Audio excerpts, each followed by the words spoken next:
All right, good morning, everyone. We're going to go ahead and get started here. We'll wait for Representative Aragona to come in. As typical at our legislative conference, we have brought together a panel of state legislators for a wide-ranging discussion on what's going to be happening here in Lansing this year. To guide this discussion, we have Kyle Melinn of the MIRS News Network, a veteran observer of Capitol events. And don't forget to fill out your question cards for MAC staff who are circulating the room. And now I'll turn it over to Kyle. Thank you, Steve. Good morning, everyone. It's a pleasure to be here. We've got a distinguished legislative panel that will answer some questions on the issues of the day. We've got several subjects that we want to touch on here with these esteemed panelists. So we'll start right off the bat with the subject that Dina was talking about before we did the awards. Revenue sharing trust fund. Where is that at, and how come that doesn't seem to get through both chambers? We had success in the House last year. It wasn't as successful in the Senate, so I'm going to put you on the spot here, Senator Cherry. Why was there a hang-up last year in the Senate with a revenue sharing trust fund proposal?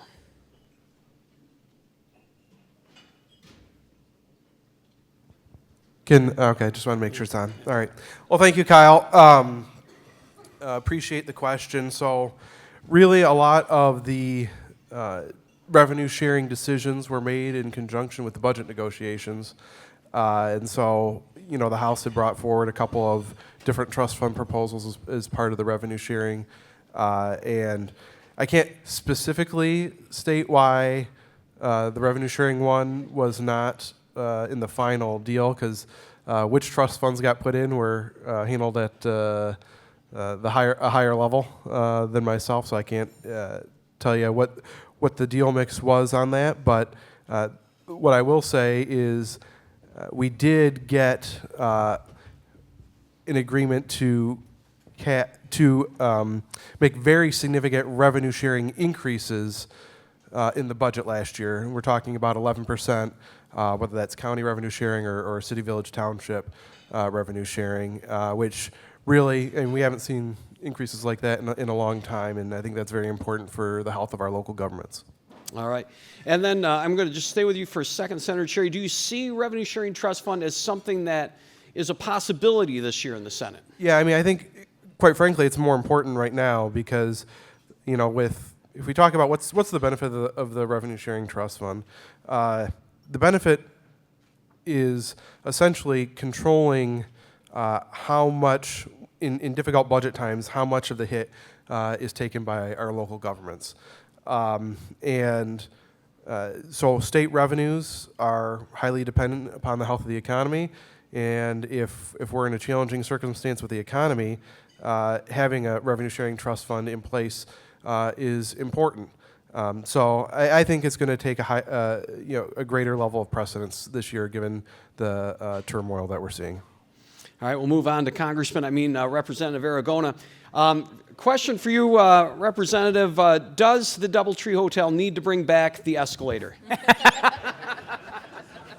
I might have been here a little quicker if that were the case, yeah. I think we all would have been. So the Revenue Sharing Trust Fund passed the House last year with the Democratic majority. Do you see the Republican majority in the House this year also pursuing this piece of policy? Yeah, I think there's a lot of people in our caucus that want to make sure to protect locals and local funding, because we do have quite a number of our members who came from local government. Now, quite a few of them came from the county. In fact, I think a few of them were the head of the county association at one point. So yeah, I think it's something that we'll take a look at and do our best to protect. And it's kind of boils down to a little bit of a business practice too, right? I mean, when you have a business, or even some large businesses where you're looking for investors, what are they looking for? Stability. Well, that's kind of the same thing that a lot of locals are looking for, stability in what they're getting from the state. That question mark is always the toughest part for these guys to budget around and plan projects around. So, Representative Julie Rogers, you come from county government. With the trust fund that was proposed and passed in the House last year, do you see any tweaks or changes that could be made to it that would make it better as far as you're concerned? Well, thank you for having me, Mac, and I do want to point out that I have my Women of NACO pin on, so I see Commissioner Alicia Bell out in the crowd, so once a commissioner, always a commissioner. I am a all of the above kind of person and really enjoy the negotiation process, and so like my colleague Rep. Aragona said, I look forward to seeing what the Republicans present and looking for a negotiation, but I absolutely support our locals and need to figure out a way to shore things up, especially with some of the uncertainty with the economy and tariffs coming on this week. So looking forward to the conversation. In general, Senator Tom Albert, what's your thoughts on dedicating specific pieces of sales tax or income tax revenue to trust funds like the Revenue Sharing Trust Fund, like the Public Safety Trust Fund, which was brought back to life by Speaker Matt Hall and Detroit Mayor Mike Duggan this week? Kind of the same type of concept where there's a special pot of money that's set aside as opposed to it being, being decided on the whims by every other legislature, based on what kind of revenue is coming into the state. It says it's on. Can you hear me? Yeah, Oh, there we go. yep. Yeah, restricted funds can be a great tool. If you look at the school aid fund, it's like 98% restricted funds. So it kind of depends what you want to spend the money on. Revenue sharing is a great example of what would be good to have restricted funds for. Things like corporate welfare is a bad thing to have restricted funds for. So it takes a little bit of prudence and judgment, I guess, to make that determination. It was a bit disappointing in the end of lame duck in the Senate last year to see that $100 million for the Public Safety Trust Fund.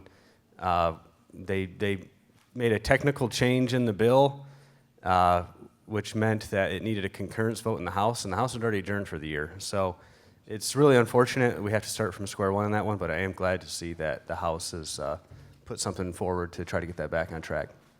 Representative Aragona, I'm going to start with you on the next question. We're going to talk about roads now. The House obviously has its road funding plan, and there is a provision in the road funding plan to keep the school aid fund harmless. Well, what about statutory revenue sharing? Should there be a provision in there to keep statutory revenue sharing from getting any cuts? Because the counties don't get any constitutional revenue sharing. Yeah, you're right. And it's something that we'd have to look at to make sure that there's no deep cuts, again, to locals. So, it's definitely something we can look at. I think where a lot of counties and local governments are going to like this plan is that, we're fixing roads without their constituents coming to them and saying, wait a minute, why am I being taxed here, there, or somewhere else? When we were able to find $3.2 billion in cuts, in cuts to different programs, in ending some of the corporate giveaways that the state has been doing for years and years. So the fact that we found this much money, and something that I think counties, specifically counties and townships, will appreciate. I mean, we have a portion set aside specifically for those residential township roads that counties are responsible for. So I think this is going to be a great plan. I think that locals are going to benefit a lot, and I look forward to seeing what happens with it in the Senate. Representative Rogers, what is your hesitation about the House Republicans' road funding plan? Sure. So I look forward to continuing this negotiation to see what is going to happen over in the Senate. I voted no on these bills for the first time around, but it doesn't mean I'm not open to the continued conversation and negotiation. One of the things I would argue that some of our more marginalized residents will feel the pain is at the pump. So it's increasing. House Bill 4183 is raising the gas tax from 26.3 cents to 51 cents, nearly a doubling. Now, I think we may need to increase the gas tax, but not to that degree. The doubling of it does give me pause because it will affect our most marginalized, our lower income folks, if you will, for them trying to get to work. The other piece that gave me hesitation was the increase of the Michigan business tax from 4.95% to 30%. And I'm not sure the timing is right for that kind of increase in our economy. But do we need to absolutely put forth a plan? Yes, we're ranked number 30th in the country for roads, according to the Michigan Citizen Research Council. And so looking forward to continuing the conversation, just like we did with earned sick time and minimum wage. I think we had a great negotiation and a final product that I supported between the House and Senate negotiations. We also did take away the sales tax on gas. So the fact that we're doubling the gas tax while removing a different tax, it's actually not going to be felt at the pump at all. So there is that. Senator Albert, what's your thoughts on the House Republicans' road plan? Have you taken a look at it? And if so, what do you think? I have, and I'm very encouraged to see what they've done. Back in 2019, many people may not remember, but in the House, that was Governor Whitmer's first budget cycle, and that's what we did at the House. So the House passed budget had we shifted the 6% sales tax at the pump to roads. So it can be done. We've shown it can be done for multiple years now. And it's something that everybody agrees with. You go out and you talk to the average person, you're like, hey, you know that 6% you're paying on your gas tax, you know that's actually not going toward roads? They can't believe it. So, about 75% of those funds go to schools. And I was glad to see the House came up with a way to make sure that they were, made whole. And a big chunk of that also goes to locals, so making sure they're made as whole as well. But if you look at what our budget was, not that long ago, I think it was 2018, we had like a $53 billion budget. We're at like $80+ billion right now. There's money to be found in the budget. We've grown thousands of FTEs at the state level over the last, I think, 5 years alone. There's plenty of areas to look at in each budget to find fat to cut in order to prioritize funding where people expect us to in our roads. All right, so I'm going to move over to Senator Cherry. But Senator Cherry, first of all, I've actually got a present for you. You get your own microphone. Hold on just a second. Look what I found. We got an extra one here. All right, so I think this. Check. Look at that. You got your own. Thank you, Kyle. I appreciate it. I'm that excited. I'm a giver here. All right, so now I'm going to give you another tough question. The Senate Democrats, what does a road funding plan look like for your caucus? Because we haven't seen a road funding plan from the Senate Ds yet. Yeah, well,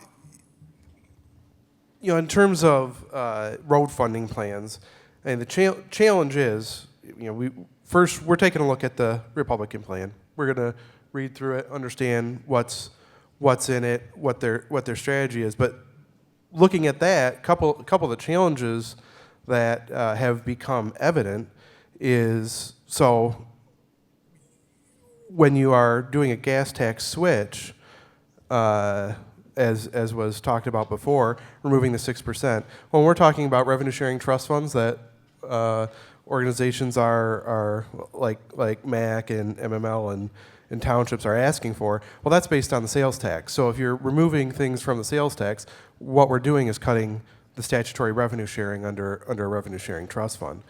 But the plan itself is not a complete plan, because what it does is cut $3 billion out of everything else, but doesn't actually specify where that's coming from.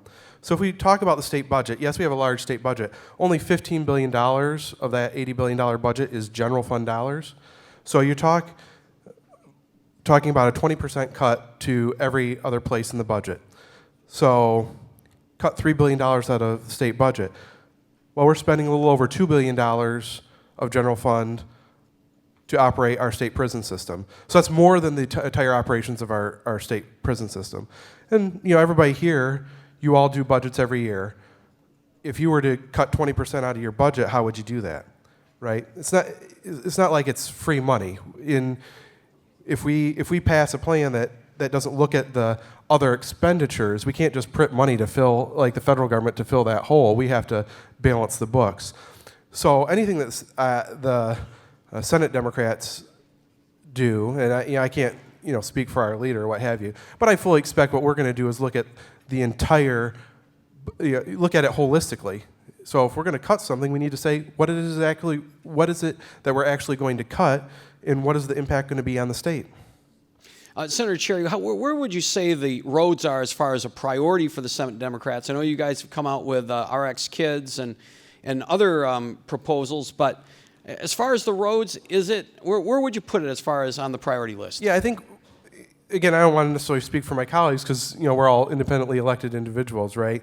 But I think what myself and a lot of my colleagues are thinking about is really the whole landscape that we're dealing with right now. We're not quite sure what's going to happen at the federal level when it comes to state funding. So, was it $47 billion of our state budget is federal dollars?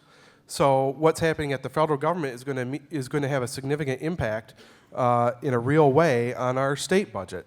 And so we have to balance what's happening at the federal level, what do we want to do on roads, and then what are our priorities in investment in other parts of our budget and our communities and our people. So, I think the approach that most of my colleagues are looking at is how do we look at things holistically as opposed to just one issue when that issue has domino effects across state government and the state. Many of the attendees may remember the last time that we had to make significant budget cuts back in the 2007, 8, 9, 10 budget. It seemed like revenue sharing was among the things that was first on the list of things that got cut. And then you all remember, you may remember what was described as the shift shaft, where county revenue sharing got significantly changed. And so as we're looking at these federal cuts, Representative Rogers, there is probably concern in this room that revenue sharing would be among the first that would need to get cut if we have a loss in general fund revenue. How does that hit you, that thought? It's terrible. I'm very concerned about that. And like you said, there's precedent for it before. I am encouraged that we do have quite a few members in both the Senate and the House on both sides of the aisle that are former local electeds. So I'm hoping that that experience and having that diversity of local experience prior to being state legislators can help mitigate some of that. As Senator Cherry said, I am very concerned about potential cuts. There's been, it's not theoretical. There have been proposals for $850 billion in cuts to Medicaid at the federal level. 72% of the state budget, DHHS budget, is pass-through dollars from federal. So as the minority vice chair of the Medicaid and Behavioral Health Appropriations Subcommittee, I'm very concerned about potential cuts that would come down. And so I think we may be faced with some really difficult decisions. Senator Albert, I know you're watching what's going on here with tariffs and the impact that it could have on our auto industry. As a former chair of the House Appropriations Committee, what do you think the odds are that we're going to have to make cuts to this upcoming budget in order to balance things out? We have a large cushion right now. I can't speak to how revenues are going to come in, actual versus expected. But the school aid fund, I know some numbers off the top of my head. I mean, we have a $2 billion cushion. So, I mean, there's, I think, worrying about cuts is maybe a bit premature right now.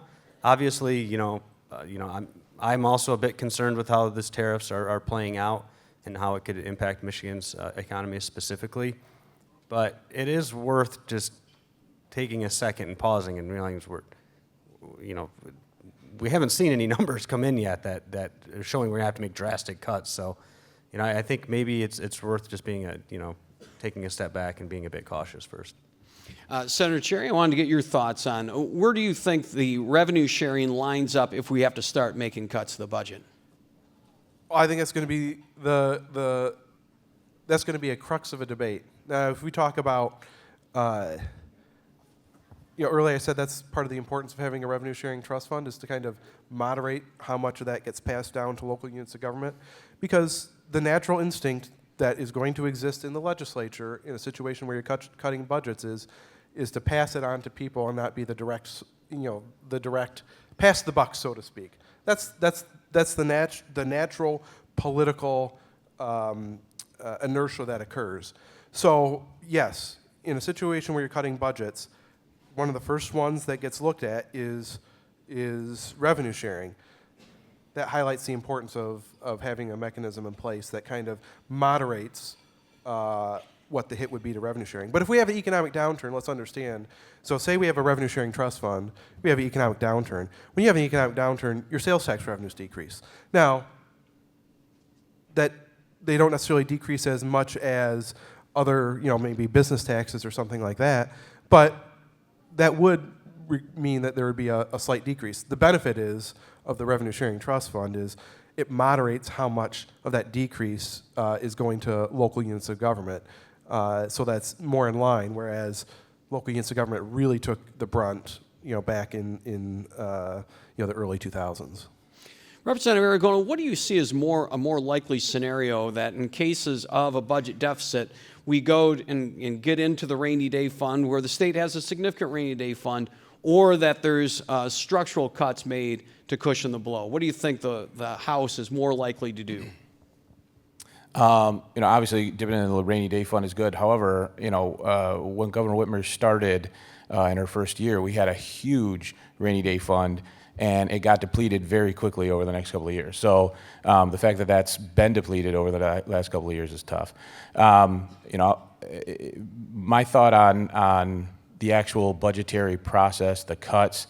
Senator Albert is a lot smarter than I am on this. He's very well respected in the legislature on this, but I think even talking about cuts at this point, I mean, we can say the sky is falling and DC is definitely making all these cuts. Well, you know what? Some of those cuts are good. $50 million for condoms in Mozambique is there's no reason for that type of stuff, right? So there's cuts coming for certain programs that need to be, whether they're actually going to get passed along to the state, whether we're actually going to need to make those types of decisions. Again, I think we're still a long way off. So I think there's a lot of decision making and planning we can do well before then. So I want to add one thing, just a correction. The rainy day fund has been on an upward trajectory during the entirety of the governor's term. So she did not go in and reduce the rainy day fund. We did 1 year. 1 year, but it was restored the following year, so you are right about that.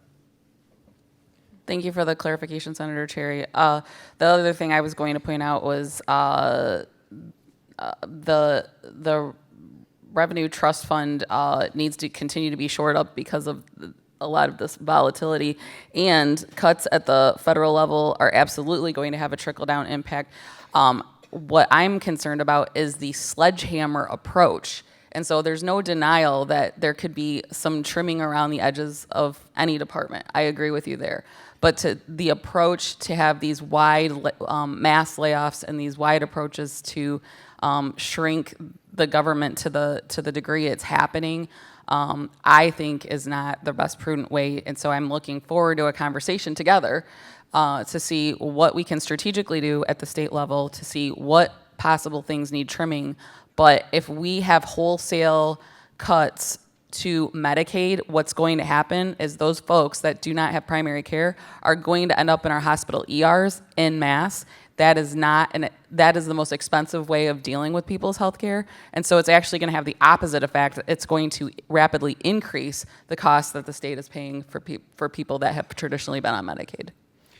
Senator Albert, you had a reaction to this? Yeah, I guess 2 quick points. One on the federal government side, we're $36 trillion in debt. We're broke.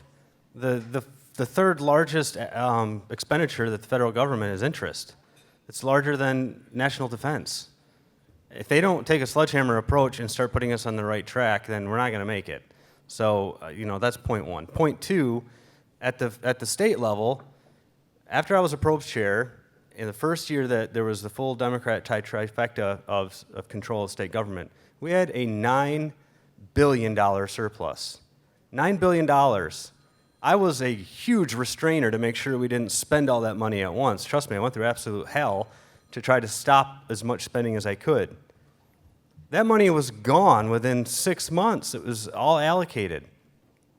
When you design your government to live hand to mouth, if any type of market downturn happens, whether it's inflicted by the federal government or just a natural cyclical market, there's always going to be market downturns. If you live hand to mouth, you're going to be struggling when you get into that situation.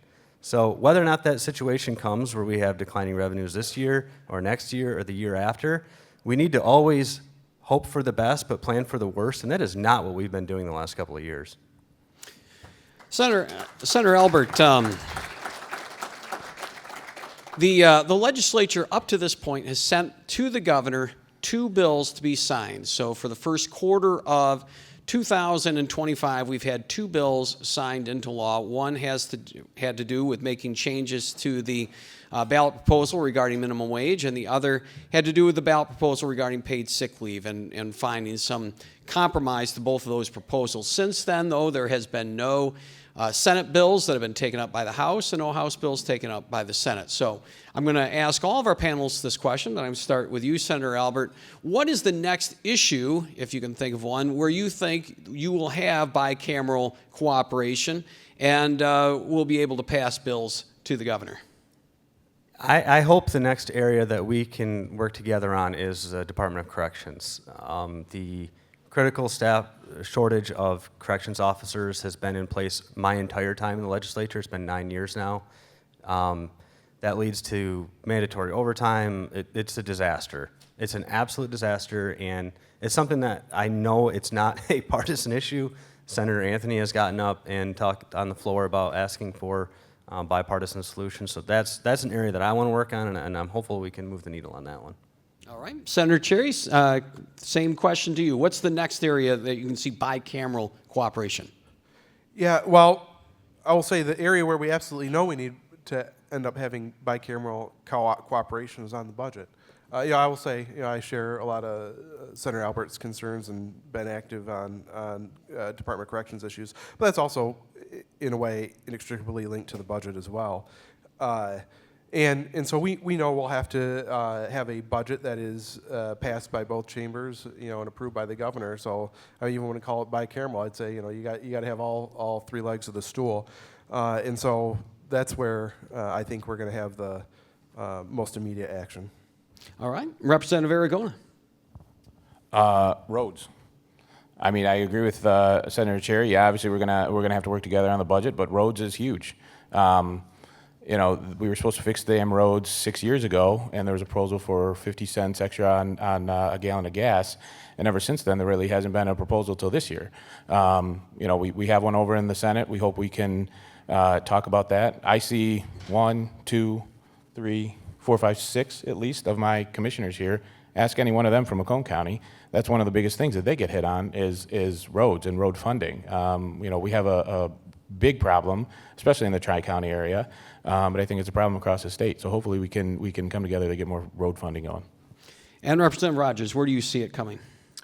A small area, but that's really important to families, is my bipartisan package that I worked on last year with Representative Mueller. It is regarding death certificates. So we saw out of COVID that there were, frankly, several morgues that had people's remains, corpses, being piled up because of the lack of expeditiousness with physicians signing death certificates. And so our legislation requires that the physician, or if there's suspected foul play, the county medical examiner, it requires that they sign the death certificate electronically within 24 to 48 hours. If you've had a loved one pass away, you know that you can't do anything. You can't bury them or have a funeral or collect insurance. It's a very difficult situation, and many of these are being either snail mailed or faxed in. And it's a very slow process. And so we got it through the House. It got caught up in lame duck in the Senate, but we just had it pass out of health policy unanimously. So I look forward to working on that with my colleagues. The other thing I wanted to mention is that I'm on the Military and Veterans Appropriations Subcommittee, and it was recently brought to our attention that counties received letters for some grant funding support, and some money could potentially be clawed back. And basically what happened was additional counties, about double the amount of counties, requested funds from this grant fund than has happened in past years. And so there's a shortfall, and I am working with my Republican colleagues to see how we can make counties whole. And I think, again, in general, veterans and supporting our veterans is an area where we have commonality. My apologies on this one. Dina, are we taking questions?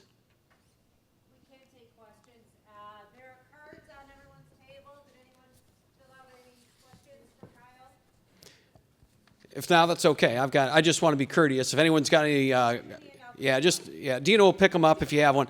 All right, so now we've got a little rapid-fire question while we're waiting to see if anybody has any questions. Starting with you, Senator Cherry. When do you think the state is going to get a budget signed or get a budget passed and sent to the governor? What date? You know, my hope would be that we do it by the statutory deadline that exists, which is July 1st. We hope, but what do you think? I think some of that's out of my hands. Representative Aragona? I hope as soon as possible. I hope cooler heads prevail. I know at least one of the senators has said that the speaker is going to shut down the government, which I can assure you, as somebody who's had multiple conversations with him, it's not something he wants to do at all. He wants to hopefully come together with the Senate and the governor and negotiate out a good budget. So hopefully as soon as possible. Hopefully well before July, but we'll see. All right, Representative Rogers, we have 2 punts. Can you give me a date?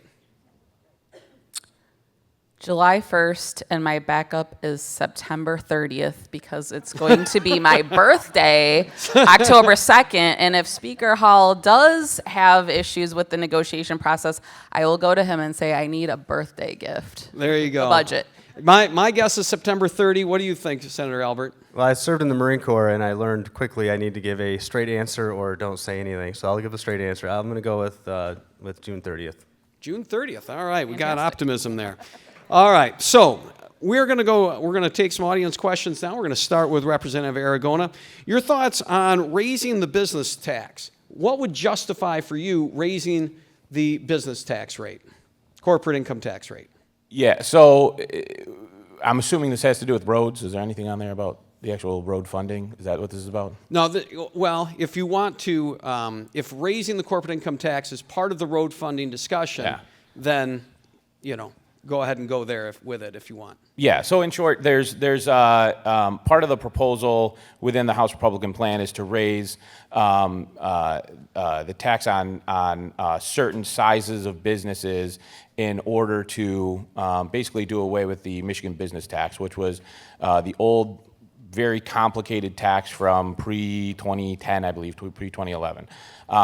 Right now, there's 8, I believe, corporations in Michigan taking advantage of that, where essentially, the state's writing them a check as this giant kind of corporate subsidy. Our plan is to take those dollars and put that towards roads. So let's do away with that large corporate subsidy, do it towards roads, and part of it is to change the CIT. I came from small business. I grew up in a small business. I grew up in a Aragona Family Jewelers. My dad was a jeweler. So I remember taking phone calls when I was 7, 8 years old. So, holding harmless the mom and pop shops, I think, is extremely important. That is something that will be extremely important for me. So basically, we would be raising the Michigan business tax just to dissuade the large corporations from taking advantage of those mega grants. Correct. Yeah. Okay, got it. All right, I think that answers that question. All right, next question. This one's for Senator Cherry. When are we going to have a special election for the vacant Senate seat? Well, the Senate doesn't determine when that happens. It happens. The governor determines when that happens, and I don't know when she's going to. I don't have no idea. When would you prefer that election be held? Personally, I think it'd be good to do it this year. I mean, get it done. Yeah, Senator Albert, you agree? Yeah, I mean, right now it looks like the fastest they would have that seat filled is November, so that'd be an entire year for those people to be not represented, which is unfair to that community. All right, so here's the next question. Who of you agree with the governor's proposal pay-per-mile program, My Road Ahead plan, where drivers will be expected to pay a fee based on the number of miles they drive rather than paying a tax at the pump? Do we have any buyers on this one? Drivers Can you repeat will the question pay real quick? All right, so it's the Michigan Road Ahead plan. I'm just reading the question here, where drivers will be expected to pay a fee based on the number of miles they drive rather than paying a tax at the pump. I am actually interested in a menu of options, and I think that could be in the mix. I don't necessarily think it should be the only piece. And so if you stratify or spread the pain, if you will, over multiple different buckets, so we talked about an increase at the pump, that's another possibility. Tolls are another possibility. But, I went to a presentation from the County Road association, and Utah has done this successfully. So I always say to my Republican colleagues, if Utah can figure this out, maybe we should look at that as an example as well. I'm not really a fan of any one of these proposals because it is going to have an increase on one sector. And so if you have a menu of options and a little bit of an increase across the board, I think it stratifies the economic impact. Okay. Senator Chair, you got Yeah, I'm any not going to thoughts? comment on the specific plan, but maybe on the general idea, right? So our gas tax is essentially the equivalent of a usage tax, right? So the amount that you're using the roads is proportional to the amount of gas that you're buying, depending on your fuel economy or what have you. But I think part of the challenge that we have going in the future is, our electric vehicles don't utilize gas, and so they're not paying the same rate as our internal combustion engine vehicles, or the people who own ICE vehicles. And so I think there's a reasonable question to ask is whether we should be doing some sort of usage tax, whether that's a VMT for electric vehicles or what have you. I think it's reasonable to make sure that everybody's paying their fair share. All right. We have a card here from a commissioner or a representative from Van Buren County who said that the MVAA promised a certain amount of money for fiscal year 2025 for the county veterans.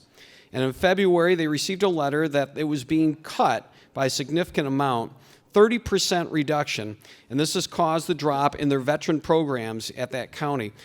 Do any of you have any experience or knowledge on this particular cut, and what are the chances of these funds being restored?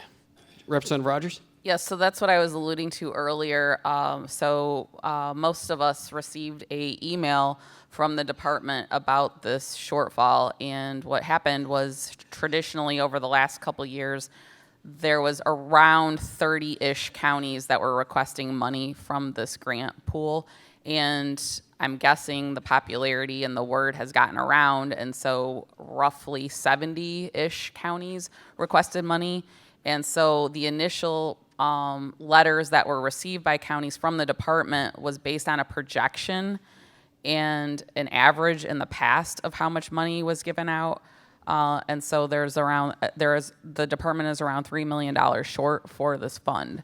So I personally don't think it's fair if you've already received notification that you were counting on this money, and some of the programs across the state and counties have already started expending money out of what they thought was going to be an assured pool of money, grant money from the state. And so I am working on fixing this to make counties whole and make sure that our veterans are supported. All right, thank you. Representative Aragona, you have anything to say? Yeah, I do know. I'm right next door to Representative Ron Robinson, who's out west of me in Macomb County. He's actually the chair, the chair of the subcommittee for this particular appropriation. And to say that when he found out about that, his response was a negative response would be an understatement. So I know that he already had one hearing on it. I believe there's going to be subsequent hearings. He's a Marine himself, so he didn't just see that as something he needed to fix. He felt that as something he needed to fix. So I know he's looking into that at this point. All right, we're going to close with a real fun question here from a participant. This has to do with, what do you think about a Doge for Michigan?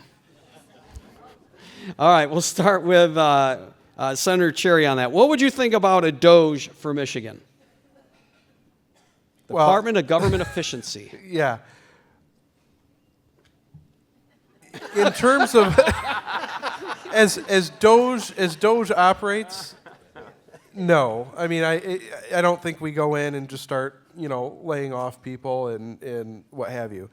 There have been things that have been done in the past. So prior to being in the legislature, I worked in state government, and I would say, Governor Snyder had a series of initiatives that he did with state government that dealt with process improvement and metrics. That it was about efficiency and improving the efficiency of state government. I think that's a totally legitimate thing to do and try to improve the services and the efficiency of state government. But I don't think just going in and firing all the probationary employees is the right approach to how we increase efficiency in state government. All right, Representative Aragona, what do you think? As Senator Albert said, we had a $9 billion surplus last year, year before, something like that. We also had a record number of swimming pools and splash pads that the state spent money on. So why are my tax dollars going to another community to ensure that somebody can have a splash pad? I think Doge would be a great idea in the state government. I think Senator Albert would be great as the head of it. I think Ann Boleyn's already doing some yeoman's work on seeing where we can cut and where we can remove waste as well. So, Representative Rogers, a Doge for Michigan. What do you think? I echo Senator Cherry's comments where, Elon Musk is unelected. He does not have the experience. If we had some random person that just came in Michigan, I would be opposed. But I do think that there's areas to look at for efficiencies. And again, I think it needs to be more strategic with a scalpel, not a sledgehammer. All right, Senator Albert, you've just been nominated to be the Doge. Well, it's funny because I was going to nominate Rep. Aragona because I think it's a great idea, and I think he's got a lot of fresh perspective on things. I think he should be the lead of it. All right. Thank you very much. All right, let's give our panelists a round of applause. Thank you.